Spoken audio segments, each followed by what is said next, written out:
Right, here we are at MK 2018. We'll have a walk around, shall we? Rally! Who'd have thought all those years ago these terrible bikes would have such a following? But, I'm not speaking to the microphone, but icon of the 1980s. So there's even burners here that I've never even seen before. This is obviously like a Andy Ruffle kind of tribute with the whole shot stickers on and everything. Or bird traps. I doubt many people would have bought a team burner and put push pedals and flight cranks on there, but it's really nicely done. Pro burner. Just saying, you know, these are the bikes that the team rode back in the day, and this was the first burner that you could actually probably really ride with decent geometry. These were made in Japan. Aero tubing. Look at the seat tube as well. Really nice bike. And the rest of everything else, fairly standard, you know, whatever burners that they made millions of. A few weird and wonderful things over here, these freestyle rallies which I've never seen before. But more interesting, these things here. These are made in Ilkeston, hand built by Rally, predominantly for the team riders. They had frame numbers down here, so like John Lee and Andy Oldham had the names stamped in here, and these have got frame numbers on the bottom bracket. But just talking to gentlemen from here, they did make production versions of these as well, but they're all brazed, all made in Ilkeston, and awesome. But the team did switch over to the Aero frames not long as soon as those became available. So yeah, nice build this, you know, Philwood hubs and push pedals, DX seat posts. So really nicely done. So yeah, let's move on to the next thing.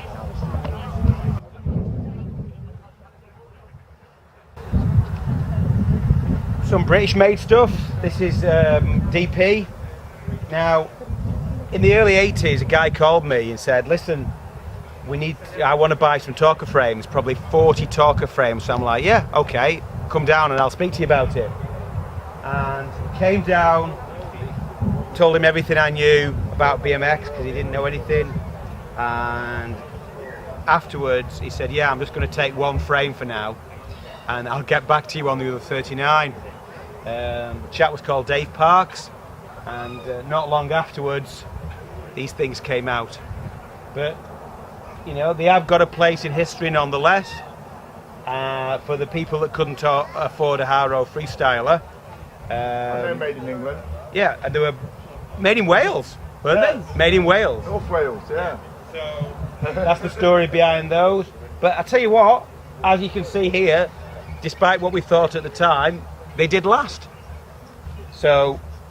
But the frame of fork was a lot cheaper, you know. How much a frame of forks? 75 quid or something? Yeah, it was. Whereas a Haro freestyler would have been like 175. So, you know, a lot cheaper. More British stuff here. More Firebirds, blah, blah, blah, blah, blah. Oh, Talker 2 here. This is after Talker went bankrupt in late 1984. They sold the name and they kind of carried on. They're not really talkers to me, but they have got a following, and they're actually quite rare in a way.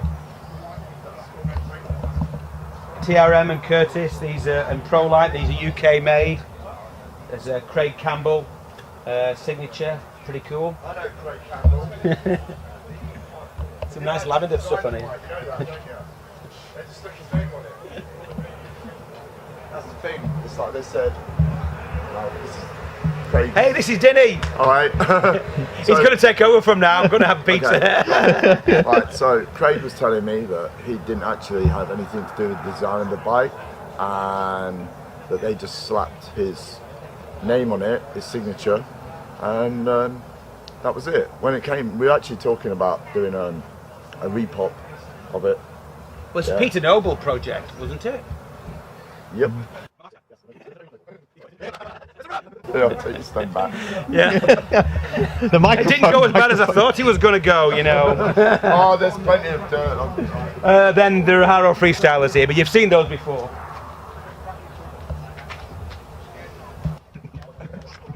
So, sorry, Harrow. How good are these? Vector, twin down tube. Could never chrome them very well. We had one in the shop back in the day, and the chrome was terrible. But yeah, those are pretty rare and unique, and I like them.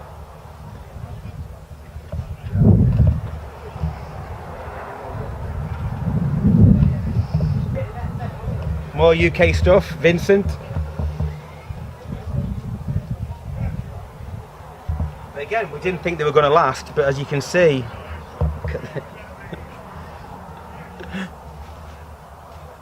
that's ace. That is so ace. Yes, Yes. This is more my thing. JMC, Jim Melton. Made in Azusa, California, where the track was. I raced there many times, and how beautiful are these?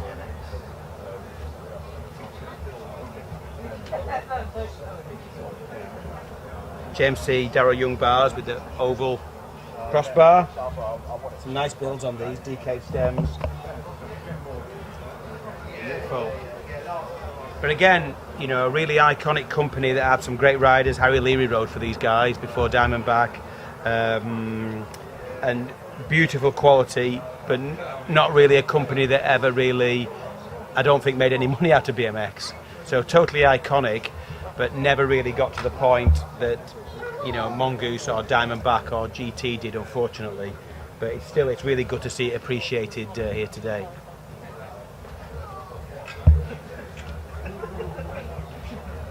Bloody VDC. So when I went there in February '81, Chuck Robinson took us to meet Boris Dixon, because Boris was making the frames at the time. And I know this has been said many times before. You know, Boris did sort of knock stuff out, and we did have quite a large problem with quality control on the Robinson frames. All the head tubes split. Boris didn't want anything to do with it, so he fell out with Chuck about that. But yeah, I think there are a few interviews with Boris online.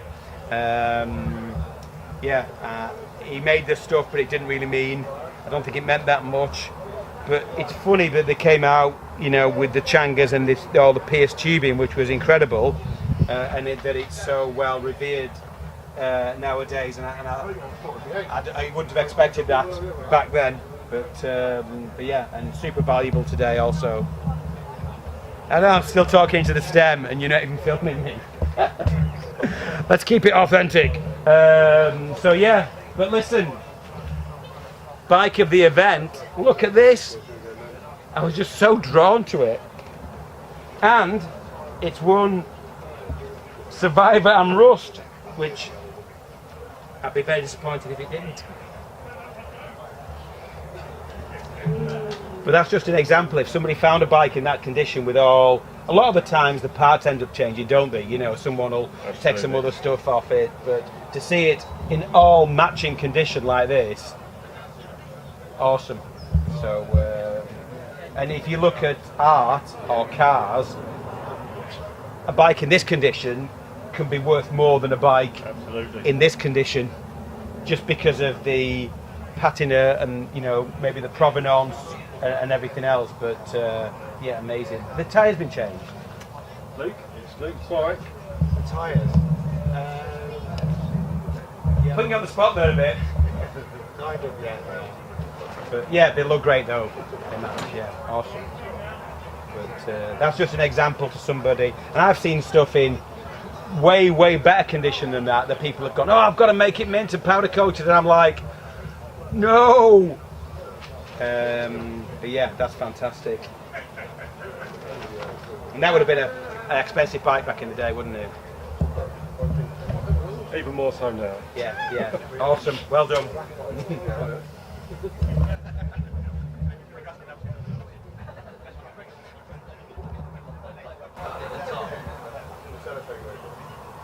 Hey Tim, your bike's here.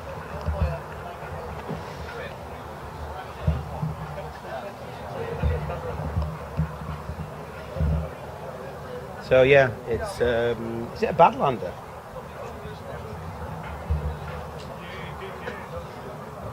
Well, it just said freestyle, but they were called a Badlander. Tim had an advert with him all dressed up being a commando or something, and it was a Badlander, wasn't it? And then Rickman Freestylers, made by Rickman Brothers, Don Rickman and his brother, that made motorcycle frames. These were actually really good, brazed, and very much a cross between, a Haro and a GT Performer, basically. But we had brand new ones of these not that many years ago, 20 years ago, in white. But for the day, these were probably better than the American-made stuff, I would say. Really nice. Awesome.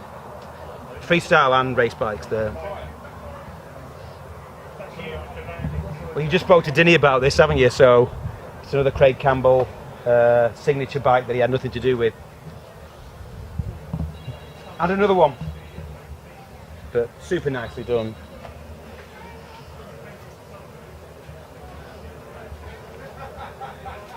Well, here we are in the Tim March zone with Tim March missing. So we'll just have to do a big cutout, cardboard cutout of him next year with him doing this. But yeah, the brazing and everything on these is just world class. And if Tim can get anything close to doing this on the new frames that he's hoping to make, or he is going to make, yes, Tim, you're going to make them, it'll be amazing. So just we'll get a good close-up of some of the brazing. I think did Brian Curtis make these? But wow, awesome.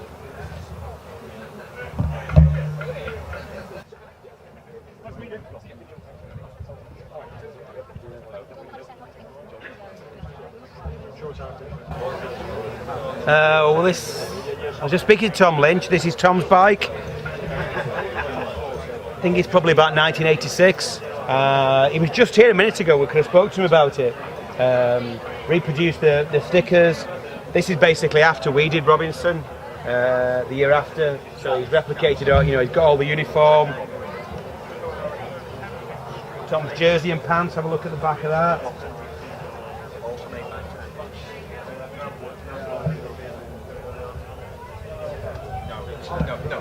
Jive grips.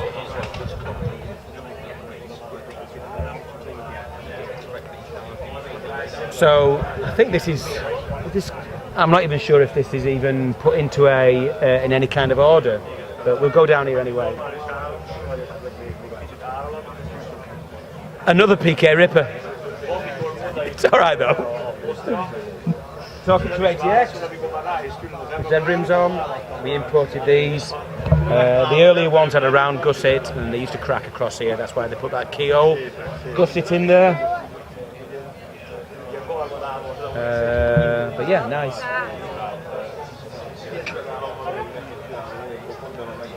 Butcher Pro Racer with a Mirage number plate on it. Mark II. Where are those? From Lexington in Hindley. An Elf, a little bit later 80s, rare. Another Survivor, and it's a VDC. That's ace. Another PK Ripper. The Profile. You'll have seen these because Profile have been doing some anniversary stuff, haven't they, and taking a few things out of their archive and telling you how some bikes were made. But a lot of these later, and this happened a lot, people would cut this extra tube out. So a friend of mine, Dave Owens, he's got his original one back, and that tube's been cut out, but he's bought another one. But you could always get it. You could always get it re-welded back in. Loop tail rear end. Cool bike. Robinson. This is from the UK. This would have come from us. So we started out as the Robinson importer in 1981. That's where it all began from us. Bike's really nicely done. Another later one. This is like an 86. Tan. Always Pro Class. We're going to be doing one of these soon, black chrome.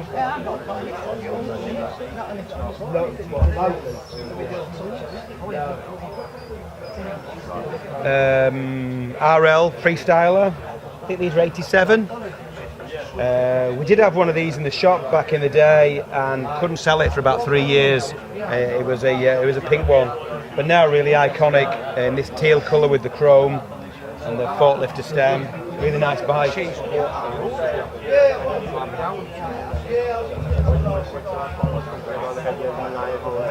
Rickman, we've seen before. HP. Opinion on that? I don't know what it is. What is it? I was hoping you'd tell me. What's that?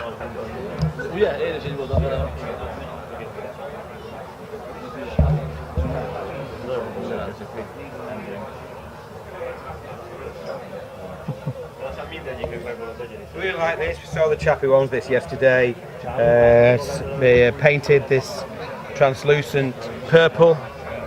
He's got the matching chrome purple stickers and the rim strips for the Pro Class. So I always liked a quad angle, and I think that's really nice. Falcon, UK made. Again, don't remember these, but it looks like a Vector or something, doesn't it? The damn sheet. 86, 87 GT. Talk of Freestylist, these came out in 1984. We did a lot of the design in the UK for these because we had Andy Irwin and Terry Jenkins on the trick team. Talker didn't really have anybody on freestyle, and it's one of the reasons why Talker's demise came about, because they didn't really embrace freestyle. So yeah, we did a whole bunch of work on these and sent them drawings. Bikes came out really good. The only problem was sometimes you find these without forks, because where the steerer wells into the fork ground here, they used to separate. So it felt like you had a loose headset, but they used to come apart at the weld. And then when they came, the stickers sucked. So we had these stickers made. We've still got some actually. The fluorescent ink. Julian Parkinson that wrote for us on Talker actually did the design on these. And we went for more of a wraparound design from the... Otherwise, you know, the Talker stickers they came with were just like that, but just Talker. And we thought they looked, you know, a bit crap, so we redid these, and I still think they look really good. The only bit that we kept was the Freestylist lettering here. All the rest of this was redone. So, yeah.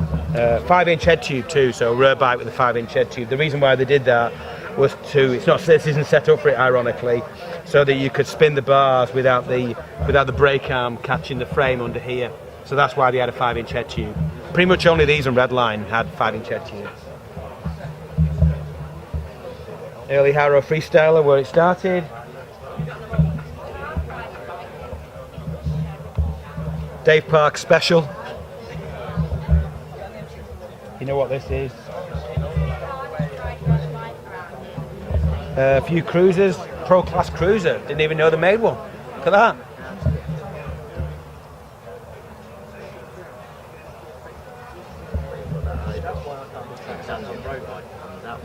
More cruisers. Charlie Reynolds. I'm sick of them.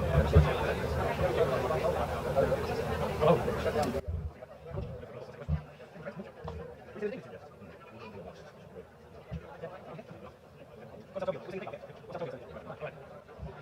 There might have been more 70s bikes here earlier. Was there more 70s bikes here earlier?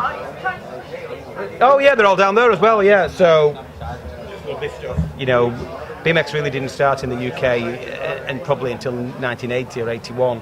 So to see this stuff over here, it's all really rare and probably imported.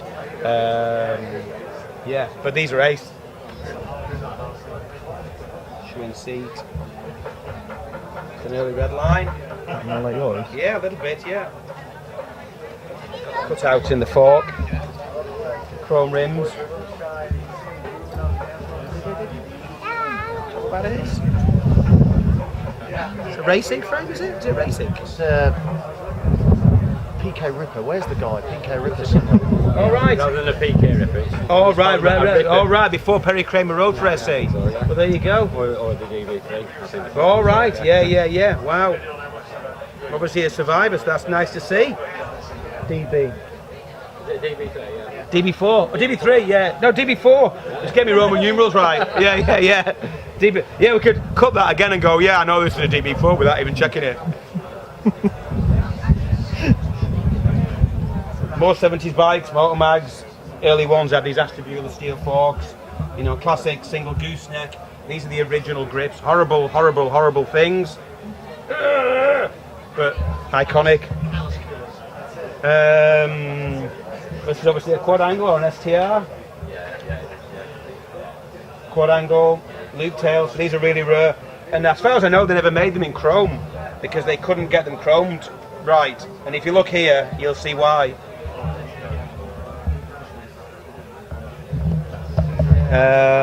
Another Robinson. This is a Pro, so this will be like 83, I guess. Yeah. The Pro and the Expert were the same, and just if anyone's confused, in the early 80s, Expert frames were basically like a standard length, not like an Expert race frame today that use 1 3/8 wheels. The Expert and the Pro, the only difference was 3/4 of an inch in the top tube. So I raced an Expert and then tried a Pro, but it felt too long. I don't know how long they were, 18 inch or 18 and a half, really short frames. But that's what it was, wasn't it? So yeah. So another quad angle. So we've got the warranty card attached. GHP.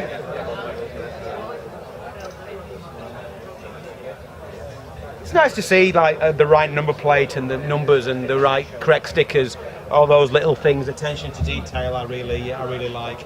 Because you'd have always had a number plate on these bikes, even freestyle bikes. You would have had a number plate on. More. Excuse me, Alan. Sorry. This is another bike that I really like, with the detailing. You know, all the stickers are correct. You know, all Hank and Frank and everything. And these were also, if you look at the side here, this is a period where if you get an angle from this way, Tom.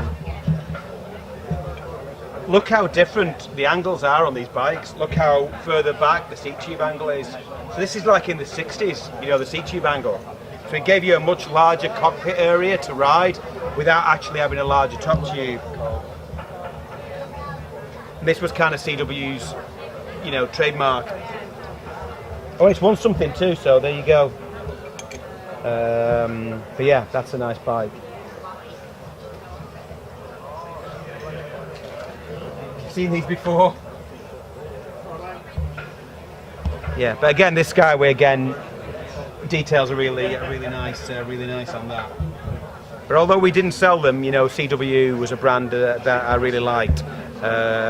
Innovative, the stuff looked great. The you know, the uniforms were awesome, and you know, they had Mike Miranda. So what's not to like? Okay, go back in.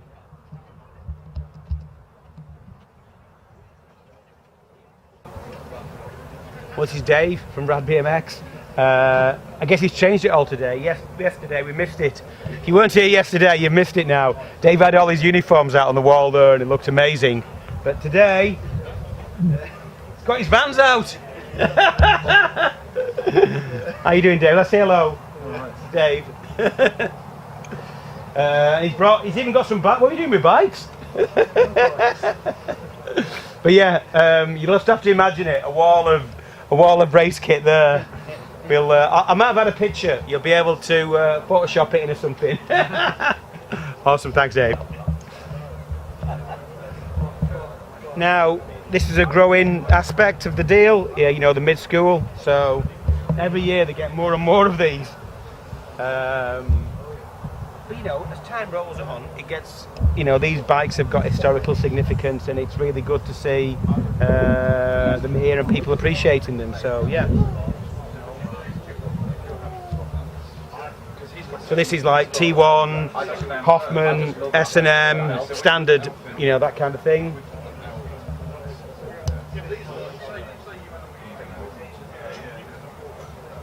FBM even, who would have thought, you know, people would have, you know, FBM would be classed as a, you know, something of a historic significance, but here they are. Pitching Camaro. This is FBM's race frame.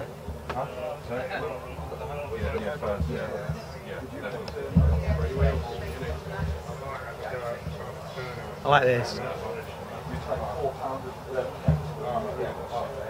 This is typical how somebody would have a bike in like the early 90s. Bolt-on GT bash guard, covered in stickers front to back. I don't give a shit. Awesome.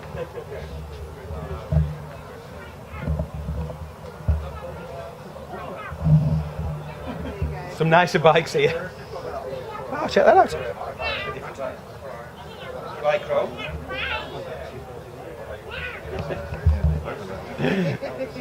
Well, listen, something for everybody in there. For sure, for sure. Sorry. Wow. Team Bashguard Master, look at that.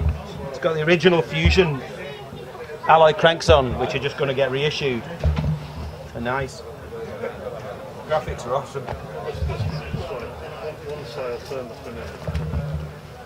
Hoffman. William Morales, you don't see many of these.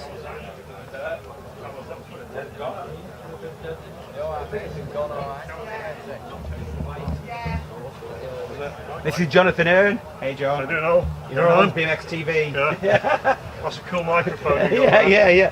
Well, you appreciate it. These yours? Yeah. Are you selling them? Yeah. You're selling them? I've still got those Comp 8s. Fueler. I think there might have been more. Well, there must have been more because there's a gap there. But yeah, that's good to see.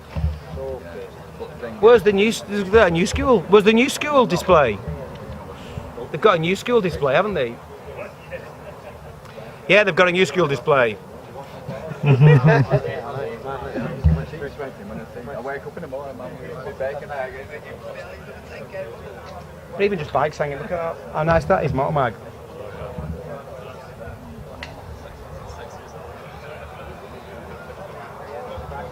Gold stem.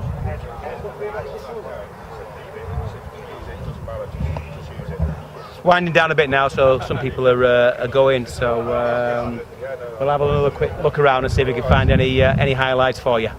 And there's pizza coming. Right, I'm going off for a pedal. I'm going to leave these guys to it, and I'll see you in a bit.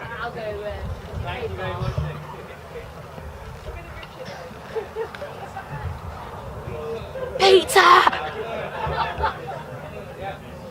Nice one.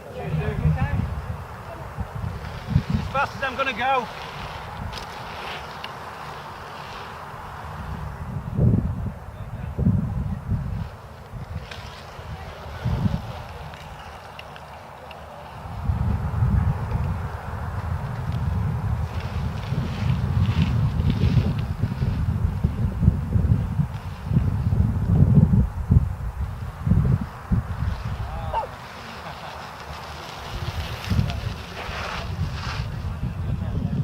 We on?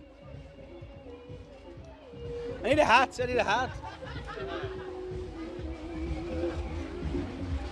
I borrow a hat? A hat? Yeah.